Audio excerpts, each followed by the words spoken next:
Goeiemôre almal, wees gegroet in die wonderlike naam van Jesus op hierdie geseënde Woensdagoggend en baie dankie dat ek die voorreg het om vir julle te kan bedien met 'n woord vandag. Nou vandag wil ek bietjie met jou gesels oor as jy 'n nuwe seisoen betree in jou lewe. As jy iets nuuts aanpak, soos kom ons sê jy begin by 'n nuwe werk of jy het sopas in die huwelik betree.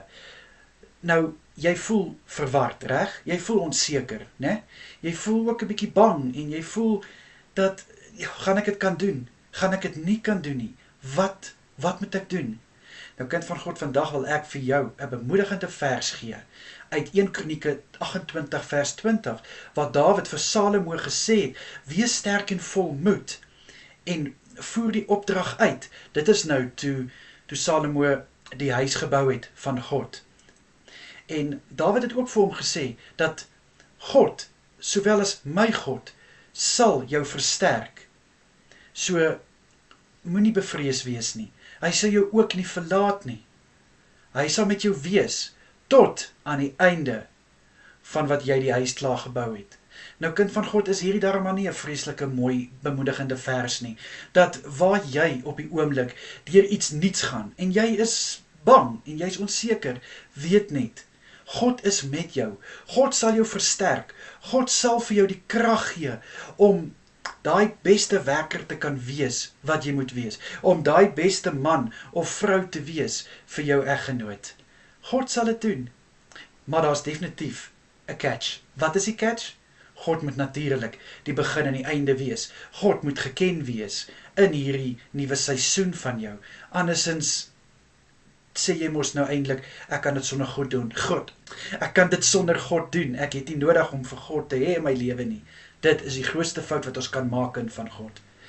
Wanneer God jou begin en einde is in jou nuwe seisoen, wanneer jy vir God herken om te sê, maar Here, ek kan hierdie nie sonder U nie, dan is hierdie vers 'n versekering, signed and sealed, dat God sal met jou wees. God sal jou nie verlaat nie. God sal jou nie los nie. Hy gaan met jou wees van die begin tot die einde. Jy gaan sien hoe jy krag kry wat jy nooit verwag het, jy sal kry nie.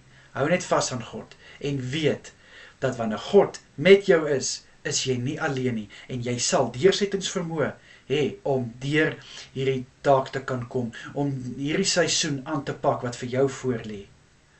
Weet dit, glo dit en leef dit uit. Kom ek bid vir ons. Here, ek bid vir elke boeta en sissa wat vandag 'n nuwe werk begin, wat in 'n nuwe huwelik betree het. Liewe Here, ek bid in Jesus naam, dat hulle sal weet waar hulle hulp vandaan kom, dat hulle sal weet waar hulle krag vandaan kom, liewe Here, en dat hulle U alle eer en lof sal gee vir U, wat saam met hulle hierdie seisoen gaan wees en sal wees. Ek bid, liewe Here, om hulle te versterk, om hulle te verfris. Ek bid in Jesus naam, liewe Here, om vir hulle moed te gee, dat hulle nie sal opgee nie, maar dat hulle sal deurdruk en deursettingsvermoë hê. In Jesus Christus naam is dit my gebed. Amen en amen.